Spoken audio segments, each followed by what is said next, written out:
পশ্চিমবঙ্গের মাননীয় মুখ্যমন্ত্রী মমতা বন্দ্যোপাধ্যায়কে। এই মুহূর্তে তিনি পদার্পণ করে এগিয়ে আসছেন, একে একে মাননীয় মুখ্যমন্ত্রীর হাত থেকে তারা গ্রহণ করছেন। এই কিস্তির টাকা তাদের হাতে তুলে দেওয়া হচ্ছে।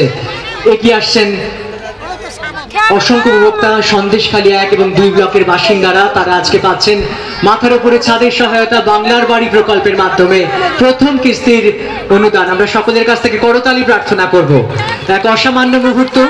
পশ্চিমবঙ্গের মাননীয় মুখ্যমন্ত্রী তুলে দিচ্ছেন এই বিশেষ পরিষেবা বাংলার বাড়ি, সেই প্রকল্পের সুবিধা তুলে দিচ্ছেন পশ্চিমবঙ্গের মাননীয় মুখ্যমন্ত্রী। একে একে এগিয়ে আসেন উপভোক্তারা, সন্দেশখালীকে 1 এবং 2 ব্লকের বাসিন্দারা ধীরে ধীরে মঞ্চে এগিয়ে আসছেন।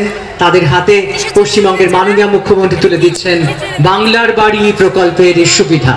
প্রথম কিস্তির অনুদান তারা পাচ্ছেন, প্রথম কিস্তির টাকা। এই মুহূর্তে মঞ্চে বহু মানুষ আসবেন, তারা বিভিন্ন সরকারি প্রকল্পের সুবিধা পাবেন।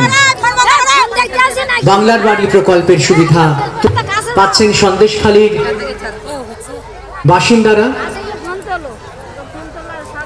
তারা সকলে এগিয়ে আসছেন ধীরে ধীরে।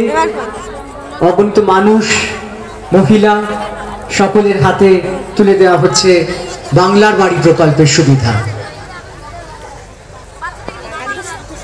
চলছে মঞ্চে পরিষেবা প্রদান অনুষ্ঠান। সরকারি পরিষেবা প্রদানে প্রথমে বাংলার বাড়ি প্রকল্পের সুবিধা তুলে দিচ্ছেন পশ্চিমবঙ্গের মাননীয় মুখ্যমন্ত্রী মমতা বন্দ্যোপাধ্যায়।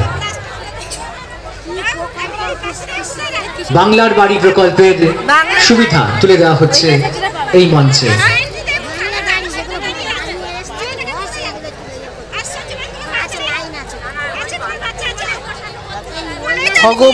বাংলার বাড়ি প্রকল্পের সুবিধা। এরপরে নিঃস্ব দুস্থ মহিলার গৃহ প্রকল্প, সংখ্যালঘু বিষয়ক এবং মাদ্রাসা শিক্ষা, এই বিশেষ প্রকল্পের সুবিধা সহায়তা করছেন অনেকেই। আস্তে আস্তে এদের হাতে তুলে দেওয়া হচ্ছে নিঃস্ব দুস্থ মহিলার গৃহ প্রকল্পের সুবিধা তুলে দিচ্ছেন পশ্চিমবঙ্গের মাননীয় মুখ্যমন্ত্রী মমতা বন্দ্যোপাধ্যায়। সংখ্যালঘু বিষয়ক এবং মাদ্রাসা শিক্ষা দপ্তরের অধীনে এই প্রকল্প।